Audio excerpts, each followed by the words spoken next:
do, thank you. Now to our series, Eye on Brazil, and the story of a Vietnamese refugee who sized up opportunities in the South American nation. Sid Lister reports on his remarkable and emotional journey from Saigon to Sao Paulo. It takes a leap of imagination to turn these into Ds. But Tai Wong Nguyen's life has been all about leaps.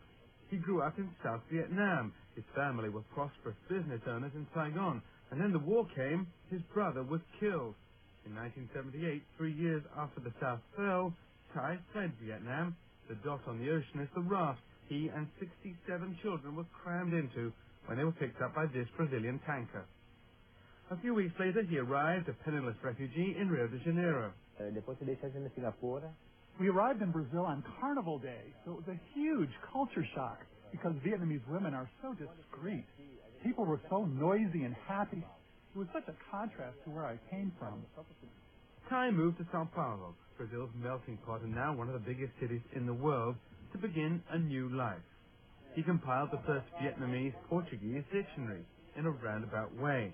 Everything was handwritten, and I had to use 4 dictionaries to translate from Vietnamese to French, and then to English, and then to Portuguese. And he began adapting to the Brazilian way of life. He even met the great Pele. I did not ever feel prejudice against me in Brazil. I have traveled everywhere. I think the best people in the world are the Brazilians, even better than my own people. They are warm and open. As for the truck, Tai designed a line of footwear made from recycled tires, a throwback to the Vietnam War when people cut up tires to make sandals. And at the same time, he's helping the environment.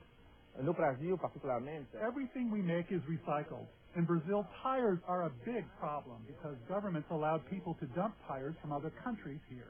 He expects this year his company will use 3 million tires, that's 300 kilometers.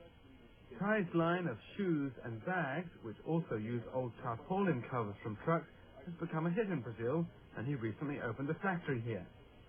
Tai's family is now scattered around the world, but he can't imagine leaving Brazil. This is a beautiful country with good people, he says, and I owe it something. Tim Lister, CNN, Sao Paulo.